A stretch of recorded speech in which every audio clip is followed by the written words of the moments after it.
What is the worst advice you've ever received? Just ignore the bully. He'll get bored. I wish my parents told me, fuck that kid up. You're 16. Slap on the wrist. My parents always told me I will not get punished at home if I was sticking up for myself or others. Pretty blessed there. Essentially the same. I was told to never start anything and they will always have my back if it was in self-defense. I got suspended once for defending myself against 3 dudes who were harassing me in the bathroom. I made it through okay, but was pretty roughed up. My dad took me out to my favorite place to eat to make me feel better. Since it was in self-defense, my parents were on my side against the principal and I never got punished at home. My brother did give me some bad advice though. He said to try and run away sooner next time. Like dude, don't you think I tried? 1v3 is never good odds. I got away as soon as I could.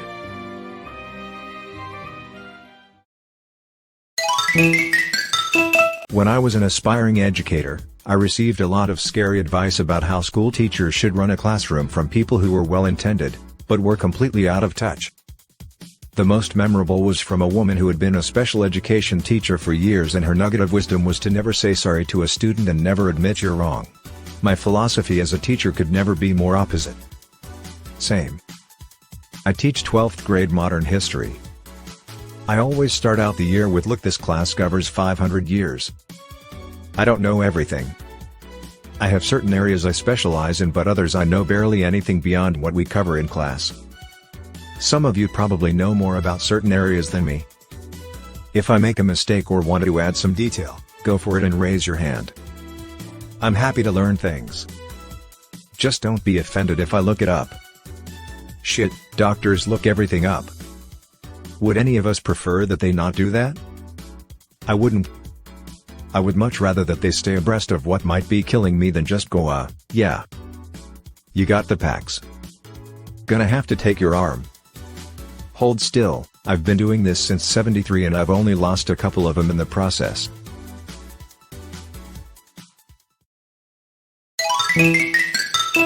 My ex-coworker advised me to have a baby because I was suffering so badly from my depression.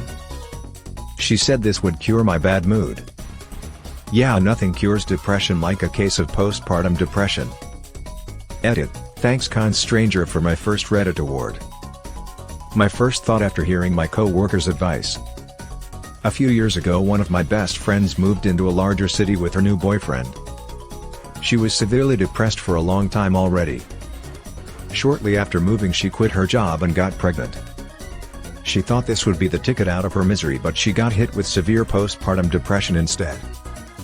I'd rather be mentally stable before thinking about being responsible for a child for the next 18 years. Wow, I had a coworker tell me the same thing, have a kid and you'll be too busy to even feel your chronic pain.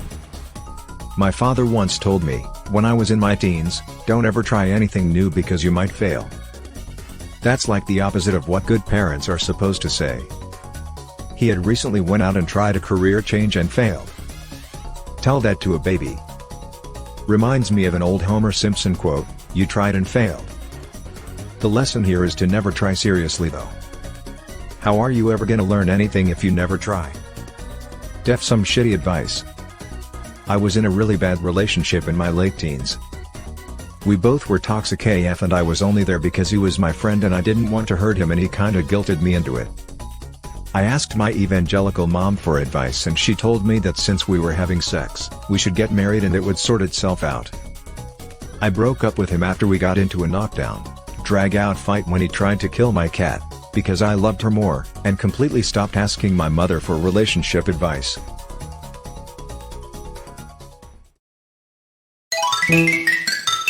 No need to go to the doctor, it's just a little rash. It was Lyme's and I nearly died. It bothers me how Americans need to make sure they absolutely need to see a doctor before they go and look for medical help. It must suck that you can't just pop into the ER to check your weird rash, just to be safe. I really hope your healthcare gets better in the future. Also, I mean no offense, nor am I shitting on your country. I just wished everybody had the reassurance that they'll get the help they need without having to sell your firstborn. Edit, someone mentioned an affordable system called direct primary care. Don't know anything about it, just thought I should pass it on. Technically you shouldn't just pop into a ER because should be reserved for emergency only, but we should feel comfortable in popping into a GP office just to ask medical questions. Kick it to see if there are any more bees inside. There were plenty of bees still inside. Worked, didn't it? He didn't see the bees, he felt them. Task failed successfully. Task successful unfortunately. Come on, stop complaining and swallow it. No mom, I'm allergic to fucking soy, if I swallow it I'll probably die. Not gonna lie, you had me in the first half. As a parent I don't get this. My first instinct when my daughter says she doesn't like whatever food she's eating is to tell her to just spit it out. If she was complaining of pain or something worse, fuck yeah, spit that shit out.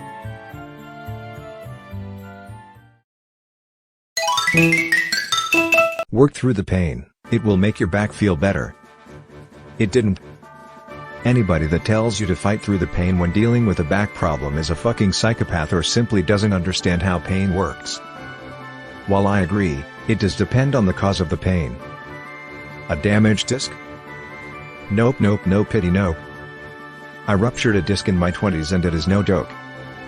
Thankfully I got surgery and became 100% pain-free. In my 30s I started getting muscle cramps in my back. Instinctively I tried to protect it so I go lay down. One muscle group would clench hard and I'd be nearly bedridden for up to a week. Then I had one start when I was away from home and had no choice but to keep moving. It eased up within a few hours and was only a bit sore the next day. Since then I've learned to go to work or for a long walk. I guess the takeaway here is to go see a medical professional and find out what you need to do. In 1984 I was told by a friend's mom that computers were a fad and that I shouldn't major in computer science in college. I ignored that advice, it was obvious even then this was a crazy take.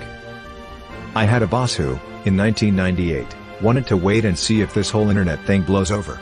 The writing was engraved on the wall by that time. In 1998, I was a senior in college and completely frustrated by the college administration's inability to adapt to the online world, particularly with class scheduling. My last semester of school, where I was a jaded senior and didn't give a shit and just wanted enough hours to graduate, I remember a lady in the registrar's office vehemently denying that registration would ever go online.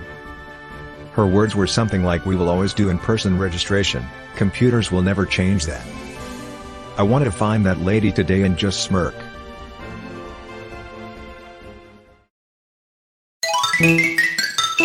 I scraped someone's truck in our apartment complex a few weeks after I first got my license at 18. In my defense, he was very over the lines and it was the only available spot. Called my dad in a panic because I didn't know what to do. He told me to go park in the lot of the apartments next to us and just pretend nothing happened unless someone confronts me. New and inexperienced, I listened. Horrible advice, someone saw it and the guy found which apartment I was in.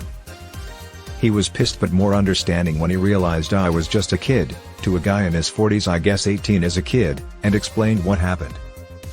We worked insurance stuff out and I learned to never take my dad's advice. 18-year-olds feel like kids to me. Source: me, man in his 40s. 18-year-olds feel like kids to me. Source: being someone 19 plus. 18-year-olds look like an adult who got taken out of the oven too soon. Live above your means. It motivates you to do better. No. Had a sales manager basically say this. Honestly don't remember how the conversation got there, but was told we need to get you some debt so that you will stay motivated.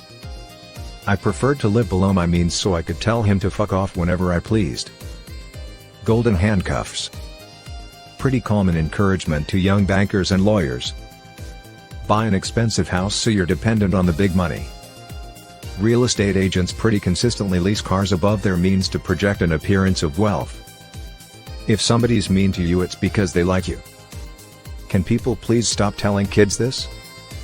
I used to believe it, too. Yeah, maybe sometimes it's true, but most of the time it's not. Especially above the age of 7 lol. This can also follow along when you're older, and set people up for abusive relationships. Frown, he or she hit me but they didn't mean it. They love me, For both men and women. Agreed. Also, what the hell is the kid supposed to do, enjoy being bullied? That's what's so fucked up. You're essentially telling them to be flattered by abuse, and grooming kids, usually little girls, into Stockholm Syndrome. A guy who was stalking me sent flowers to my workplace. I hadn't told him where I worked.